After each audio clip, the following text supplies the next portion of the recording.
माननीय पत्रकार हैं नीलू जी, मैं आपसे जानना चाहता हूं कि इलेक्शन कमीशन ऑफ इंडिया के खिलाफ आज राहुल गांधी ने जो प्रेस कॉन्फ्रेंस की, इसमें आप कितना सब्सटेंशियल पाते हैं और इसमें कितना दम है उनके आरोपों में?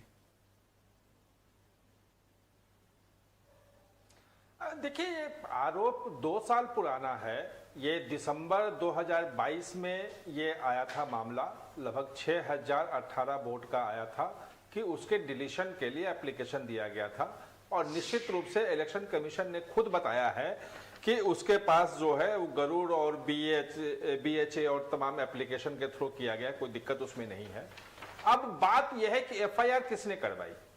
तो FIR में तो कंप्लेंट होता है ना, कंप्लेंट कौन है? अगर election commission of India complaint है तो फिर कैंडिडेट ने FIR नहीं करवाई, फिर BLO ने FIR नहीं करवाई, इसका मतलब कि इलेक्शन कमीशन ने FIR करवाई है। एक और तथ्य यह है कि 6 सितंबर 2023 को जो चीफ इलेक्शन ऑफिसर है कर्नाटक के, उनका कहना है, उन्होंने बिल्कुल बयान दिया है कि उन्होंने SP कुलबुर्गी जो जगह है वहां पे, जिसके अंडर में ये आनंद आता है, उनको जाकर के जितनी चीजें ये मांग रहे हैं, वो डिटेल मेरे पास है, कहे तो मैं पढ़ के सुना दूंगा। नहीं सर, कोई बात नहीं, आप कंटिन्यू करो। दे चुके हैं, ये तो फैक्ट।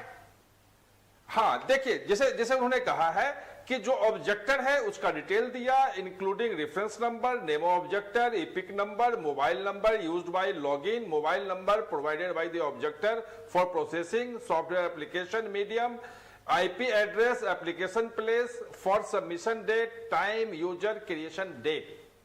ये सब अगर 6 सितंबर 2023 को SP को दिया गया है, जो चुनाव आयोग कह रहा है, तो SP को सामने आना चाहिए।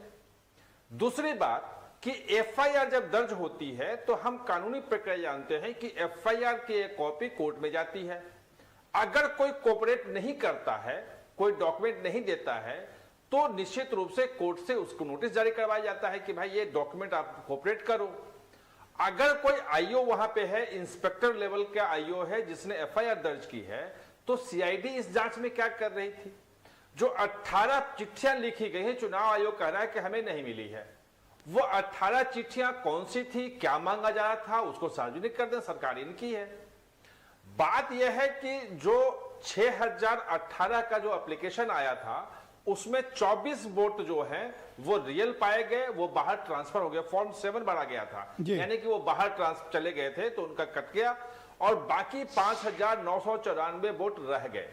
चुनाव आयोग का कहना है कि हमारा सिस्टम यह है कि अगर कोई डिलीशन की बात आती है तो घर जाके चेक करते हैं, तो इसमें चेक किया गया। तो यह कहना कि भाई का था तो चेक हो गया, दूसरे का होता है तो चेक ही नहीं होता है, तो ये देखिए, हम आरोप प्रत्यारोप लगाने के लिए नहीं, 2 साल पुरानी बात है, डॉक्यूमेंटेड सब कुछ है। अगर ये बहुत, मैंने पहली बार आपको कहा था जब वो आया था महादेवपुरा वाला मामला, बेंगलुरु वाला, कि ये बहुत अच्छा मुद्दा राहुल गांधी ने उठाया है, लेकिन सिस्टम को क्लीन करने में मदद करने की जरूरत है। सिस्टम पे कीचड़ उछालने से और गंदा करने से कोई फायदा नहीं है। मैं इस मामले में आप क्या, प्लीज पूरा का पूरा अपनी बारी में जो है, आप नोट कर लो, सब जवाब देना। नहीं, आपको सब जवाब देना, पर अपनी बारी में बोलना। नीलू जी, मैं आपसे जानना चाहता हूं कि ये इन्वेस्टिगेशन जब आप दे सकते, देखिए मैं गलत हो सकता हूं, मैं ये नहीं कर रहा हूं कि मैं सब सही जानता हूं। प्लीज पांडे, लेकिन जो चीजें हैं अपनी बारी में वो तो तथ्य सामने रख दीजिए ना जी, कि भाई FIR किसने करवाई, 6 सितंबर 2023 को SP कुलबुर्गी को जाके दिया गया, नहीं दिया गया, सब कुछ डिटेल्स जो चीफ इलेक्शन कमीशन। अच्छा सर, मैं एक सवाल ये जानना चाहता हूं कि नेता प्रतिपक्ष इस देश की चुनाव कराने की जो सबसे बड़ी बॉडी है, उसके ऊपर कुछ आरोप लगा रहे हैं। क्या ये चुनाव आयोग का फर्ज नहीं बनता कि ये जो जनता के बीच एक असमंजस है, कंफ्यूजन है, ये एक भ्रांति जिसको कह रहे हैं वो फैल रही है, लोगों के दिमाग में, मन में ये जा रहा है कि कुछ तो गड़बड़ है, तो चुनाव आयोग को चाहिए कि उसी घंटे सामने आता और सारी चीजें जो बहुत कॉन्फिडेंशियल, उनके लिए तो मैं नहीं कहता, लेकिन राहुल गांधी के एक एक आरोपों का आके जवाब देते। अभी हम लोग डिबेट में वो पॉइंट्स डिस्कस कर रहे होते।